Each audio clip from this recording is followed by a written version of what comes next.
Hello everyone, welcome back again. आप देख रहे हो स्टडी टेबल और आज जो मैं चैप्टर कवर करने वाली हूँ उसका नाम है द इंचेंटेड पूल।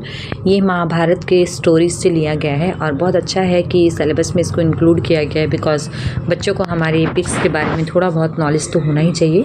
तो चलिए हम इस स्टोरी को शुरू करते हैं। और अगर पर्टिकुलरली आपको कोई भी चैप्टर समझना है तो आप मेरे जीमेल पर मुझे एक ईमेल सेंड कर दीजिए। और वन मोर रिक्वेस्ट दैट आप जो भी पेज सेंड करें उसमें पेज नंबर ज़रूर इंक्लूडेड होना चाहिए, otherwise it creates a lot of problem.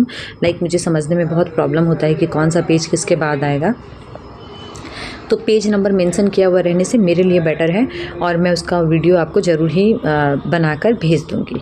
Okay, चलिए हम इस स्टोरी को शुरू करते हैं। The enchanted pool. सबसे पहले हम स्टोरी के थीम को समझने की कोशिश करते हैं। देखिए, महाभारत एक एंशिएंट इंडियन एपिक पोएम है और ये स्ट्रगल को बताता है पावर के लिए, राज सिंहासन के लिए। टू ग्रुप्स ऑफ कजिन्स के बीच में, एक थे पांडवास और दूसरे तरफ थे कौरवास। पांडवास जो थे वो 5 भाई थे, कौरवास जो थे वो पूरे 100 भाई थे at one point in the story. और स्टोरी में एक पॉइंट पर ऐसा होता है कि पांडवास प्रिंसेस जो थे वो डाइस खेलते हैं। डाइस मतलब क्या होता है, जो एक तरीके से जुआ नहीं बोलेंगे उसे, बट वो उस टाइम में खेला जाता था, डाइस खेलना बोलते उसे, और उसमें दाव लगाया जाता था। तो कौरवास जो है ना, अगेंस्ट द कौरवास, वो कौरवास के खिलाफ जीतने के लिए, किंगडम को जीतने के लिए डाइस खेलते हैं। They are sent away in exile, और वो उस डाइस में हार जाते हैं और उसके बाद उन्हें एग्जाइल कर दिया जाता है। एग्जाइल मतलब क्या होता है, देश निकाला कर देना। वो पूरे 13 साल के लिए निकाला जाता है। In this extract the Pandavas are nearing the end of their time in exile. और ये जो चैप्टर है, इस चैप्टर में ये जो पांडवास है ये करीबन 13 साल पूरा कर लिए हैं और अपने 13 साल के टाइम पीरियड के ऑलमोस्ट एंड पॉइंट पर है। और उसके बाद उनके साथ क्या होता है हम इस स्टोरी में पढ़ेंगे। देखिए, the stipulated period of 12 years was drawing to a close. तो जो स्टिपुलेटेड पीरियड था, स्टिपुलेटेड मतलब क्या, जो ऑफिशियली आपको बोला गया हो एग्जैक्टली वैसा ही करना पड़ेगा। तो जो पीरियड था 13 ईयर्स का, वो करीबन 12 ईयर्स ख़त्म हो चुके थे। अब ये जो था एकदम क्लोजिंग टाइम पर था। एक दिन क्या होता है, एक deer rubbing itself against a poor Brahmana's fire kindler mortar. Fire kindler mortar मतलब क्या, देखिए, मॉर्टर मतलब एग्जैक्टली होता है एक रबिंग करने के लिए कुछ पत्थर जैसा बना रहता है। क्योंकि उस टाइम में आग का आविष्कार तो उस समय तक हुआ नहीं था, तो उसको किंडल करने के बाद ही जो सेक्रीफाइस वगैरह करते थे, जो ब्राह्मण्स वगैरह, वो जला पाते थे आग को। तो एक जो डियर रहती है वो क्या करती है, अपने आप को रबिंग करते हुए ब्राह्मणास का जो फायर किंडलर मॉर्टर रहता है उसको ले जाती है अपने साथ। The mortar got entangled in its horns. और मॉर्टर जो था ना वो उलझ जाता है उस हिरन के हॉर्न्स में, मतलब उसके सींग में, और उसके बाद वो डर जाती है और उसके साथ वो फॉरेस्ट में भाग जाती है, वो जो हिरन रहती है। उस टाइम में मैचिस का जो आविष्कार है वो हुआ ही नहीं था, तो इसके लिए तो बहुत मुश्किल हो गया जो ब्राह्मण था। And fire was kindled with piece of wood by mechanical frictions. तो लकड़ी के और उसको मॉर्टर को लेकर आपस में घसा जाता था, उसके बाद ही चिंगारी होती थी, उसी से वो लोग सेक्रीफाइस वगैरह करते थे, जो यज्ञ वगैरह होता है वो परफॉर्म करते थे। तो जो ब्राह्मण रहता है वो क्या बोलता है, alas the deer is running away with my fire kindler, how can I perform my fire sacrifice. अब मैं अपना यज्ञ वगैरह कैसे करूँगा। ये ब्राह्मणा जो था वो जोर चिल्लाकर बोलता है और पांडवास के पास जाता है कि मुझे हेल्प कर दो। एक्सट्रीमिटी मतलब अपनी बहुत बड़ी प्रॉब्लम में, उसके लिए वो प्रॉब्लम थी, एक ऐसा टफ सिचुएशन था उसके लिए, तो वो ऐसा बोलता है। पांडवास जो है ना परस्यू करते हैं एनिमल को, लेकिन वो जैसे कि एक वो जादुई डियर थी, जादुई हिरन थी, विच स्पेड इन ग्रेट लिप्स। और वो क्या कर रही थी, हिरन बहुत ही बड़े बड़े छलांग लगाकर वहाँ से भागे जा रही थी। Decoying the Pandavas far into the forest and then disappeared. Decoying the Pandavas मतलब वो पांडवास को उलझा देती है और वो उस फॉरेस्ट में ही रह जाते हैं और उसके बाद वो डिसअपियर हो जाती है, वहाँ से गायब हो जाती है। Worn out by the futile chase. अब पूरी तरीके से वो थक जाते हैं। फ्यूटाइल चेज मतलब, फ्यूटाइल मतलब लाइक मीनिंगलेस, क्योंकि ये पीछा तो वो कर रहे थे लेकिन मीनिंगलेस था क्योंकि वो पकड़ नहीं पाए डियर को। पांडवास जो है ना ग्रेट डिजेक्शन में भीतर बैठ जाते हैं। डिजेक्शन मतलब लाइक बहुत डिसअपॉइंटेड हो जाना, तो बहुत डिसअपॉइंटेड हो जाते हैं तो वो एक ट्री के नीचे बैठ जाते हैं। और नकुल साइड मतलब क्या होता है, गहरी लंबी सांस छोड़ना। और नकुल क्या बोलता है, we can not render even this trifling service to the brahmana. Render मतलब क्या होता है, देखिए, लाइक अपनी इच्छा से कुछ सर्विस प्रोवाइड करना, कुछ देना। तो नकुल बोलता है कि हम ये छोटी सी सर्विस भी ब्राह्मणा को नहीं दे पाए, और how we have degenerated, said he sadly. तो हम कितनी बुरी तरीके से परेशान हुए हैं, कितनी बुरी तरीके से हम हार गए यहाँ पर, वो ऐसे बोलता है। Bhima said quite so when Draupadi was dragged into the assembly. बोलता है हाँ हाँ बिल्कुल तुम सही बोल रहे हो, जब द्रौपदी को खींच कर असेंबली में लाया गया था, हमें तभी इन सारे रिचेस को ना मार देना चाहिए था। It is not because we did not do so. और अगर हमने ऐसा नहीं किया, उसी समय वो कहानी ख़त्म नहीं की, इसीलिए हमें इतना सारा सफ़र करना पड़ रहा है।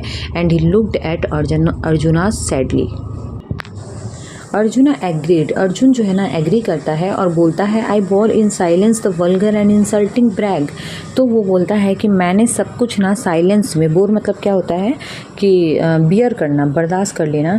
वो बोलता है मैंने साइलेंटली वो जो ब्रैग था, ब्रैग मतलब टू टॉक टू प्राउडली, बहुत ही प्राउडली वो जो कुछ भी बात कर रहा था वो सब मैंने बर्दाश्त कर लिया और मैंने कुछ नहीं किया। So we have deservedly fallen into this pitiable state.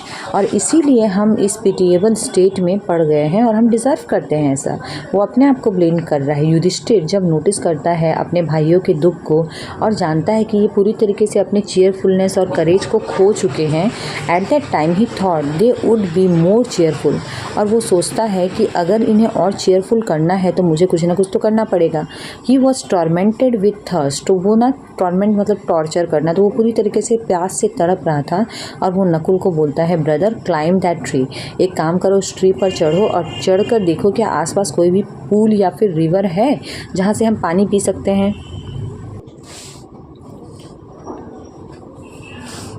अपने भाई के कहने पर नकुल उस ट्री के ऊपर चढ़ता है और चारों तरफ देखता है और at a little distance I see water plants and cranes, there must certainly be water here. और बोलता है कि थोड़ी सी दूरी पर मुझे वाटर प्लांट्स दिख रहे हैं और साथ में क्रेन्स दिख रहे हैं। Cranes are a type of like birds जो कि पानी के आसपास ही रहती है। तो वो बोलता है हाँ आसपास पानी ज़रूर होना चाहिए। युधिष्ठिर उसे बोलता है ठीक है तुम एक काम करो, जाओ और थोड़ा सा पानी लेकर आना। नकुल बहुत खुश हो जाता है कि उसे जाने के लिए मिल रहा है और वो जाएगा वहाँ पर। नेक्स्ट देखिए, और वो बोलता है कि ठीक है मैं जाता हूँ। He got to the place and saw there was a pool. और देखता है वहाँ पर एक पूल है, बहुत थर्स्टी फील करता है। तो वो सोचता है कि पानी लेकर जाने से पहले, quenching his thirst before taking water in his quiver. तो वो सोचता है कि मैं एक काम करता हूँ, पानी अपनी क्विवर में लेने से पहले अपनी थोड़ा सा प्यास बुझा लेता हूँ और उसके बाद मैं अपने भाइयों के लिए पानी लूँगा। लेकिन जैसे ही वो अपने हाथ को डुबोता है उस ट्रांसपेरेंट वाटर में, वैसे ही उसे एक आवाज़ सुनाई देती है जो कि बोलती है डू नॉट बी रैश। वो बोलती है do not be rash. Rash मतलब क्या होता है, इतनी जल्दीबाजी करने की कोई ज़रूरत नहीं है, ये पूल एक्चुअली मेरा है, ओ सन ऑफ माधुरी। क्योंकि नकुल जो था उसकी मदर का नाम माधुरी था, तो वो बोलता है ओ सन ऑफ माधुरी, पहले मेरे क्वेश्चंस के आंसर्स तो उसके बाद तुम यहाँ से पानी लेके जाना। नकुल पूरी तरीके से सरप्राइज़ हो जाता है, but carried away by his intense thirst. वो सरप्राइज़ होता है लेकिन जैसे कि उसे बहुत ज़्यादा थर्स्ट लगी थी, बहुत प्यास लगी थी, वो हीडलेस हो जाता है। हीडलेस मतलब हीड मतलब पेइंग अटेंशन, और हीडलेस मतलब वो ध्यान नहीं देता है उस वार्निंग की तरफ और वो पानी पी लेता है। और एक ही बार में at once overcome by irresistible drowsiness he fell down. और बिकॉज इररेसिस्टिबल मतलब जिसे टाला नहीं जा सकता है, ड्राउजीनेस मतलब ऐसी गहरी नींद आना या फिर बेहोश होना, तो वो वहाँ से गिर जाता है बेहोश होकर और ऐसा लगता है मानो वो मर ही गया है। सरप्राइज दैट नकुल, और दूसरे तरफ नकुल नहीं आता है तो युधिष्ठिर बहुत ज़्यादा सरप्राइज हो जाता है और वो सहदेव को बोलता है कि तुम जाओ, जाकर देखो मैटर क्या है। सहदेव जाता है, पूल तक पहुंचता है और देखता है कि उसका ब्रदर जो है वो ग्राउंड पर ऐसे ही लेटा हुआ है। और वो सोचता है कि ऐसा क्या हो गया, जो क्या ऐसा हार्म हो गया, क्या डेंजर हो गया जो मेरा भाई यहाँ पर ऐसे पड़ा हुआ है। लेकिन वो मैटर को देखे समझे उससे पहले, because he was also too much thirsty, so he rushed irresistible to the water to quench his burning thirst. वो भी क्या करता है, जल्दी से वाटर की तरफ जाता है। इररेसिस्टिबली मतलब वो रोक नहीं सकता है खुद को, वाटर की तरफ जाता है। क्वेंच मतलब प्यास बुझाना, तो उसे जो प्यास लग रही थी उसे वो बुझाने के लिए वाटर की तरफ आगे बढ़ता है। वापस से वैसी ही वॉइस आती है और बोलती है, O Sahadeva this is my pool, answer my question and only then may you quench your thirst. तो पहले मेरे क्वेश्चंस के आंसर दो और उसके बाद ही तुम अपने प्यास बुझा सकते हो। नकुल के जैसे ही सहदेव जो है ना वो उस वार्निंग की तरफ हीड नहीं देता, मतलब ध्यान नहीं देता, वो भी वाटर पीता है और उसके बाद वहीं पर गिर जाता है। Puzzled and worried Sahadev. अब सहदेव जो है ना वापस से सोचता है कि युधिष्ठिर सोचता है कि पता नहीं क्यों सहदेव भी नहीं आया, नकुल भी नहीं आया।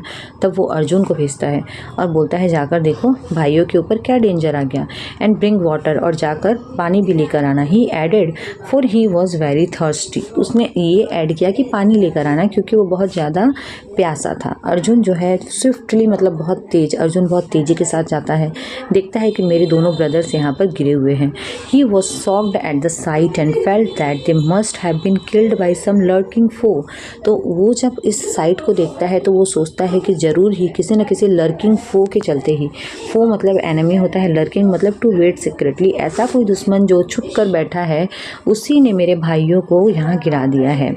दो heart broken with grief and burning with the desire for revenge. हालांकि वो पूरी तरीके से दुख में था और उसके मन में एक डिज़ायर थी कि मैं बदला लूँ, किसने मेरे भाइयों के साथ ऐसा किया है, लेकिन फिर भी उसे बहुत ज़्यादा प्यास लगी थी। मॉन्स्ट्रस थ्रस्ट बोला गया यहाँ पर, जिसे कि रोका नहीं जा सकता है। Impelled him to a fatal pool. Impelled मतलब क्या होता है, इम्पेल्ड मतलब कंपेल करना, मतलब पूरी तरीके से लाइक फोर्सफुली उसे जाना ही पड़ता है। फैटल मतलब डेंजरस पूल, तो वो उस डेंजरस पूल की तरफ जाता है और वापस से वही आवाज़ सुनाई देती है कि मेरे क्वेश्चंस के आंसर्स करो और उसके बाद तुम पानी पी सकते हो, ये पूल जो है ये मेरा है। If you disobey me you will follow your brothers. और अगर तुम मुझे डिसओबे करते हो तो तुम्हारे साथ भी ठीक वही होगा जैसे कि तुम्हारे भाइयों के साथ हुआ है। अर्जुन का एंगर जो है ना किसी लिमिट में नहीं रहता, उसे बहुत गुस्सा आता है।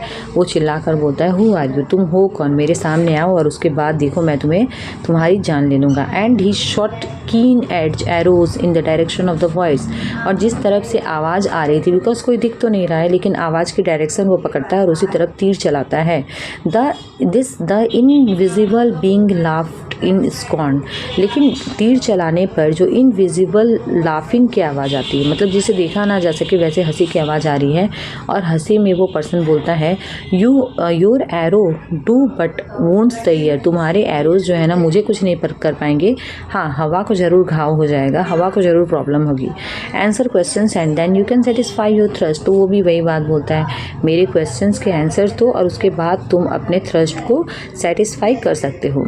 If you drink the water without doing so you will die. और अगर तुम मेरी बात माने बिना अगर पानी पीते हो तो तुम पक्का। ग्रेटली वेक्स्ड, वेक्स्ड मतलब क्या होता है, बहुत ज़्यादा गुस्सा आना। वो अपना माइंड बना लेता है to seek out and grapple with this elusive four.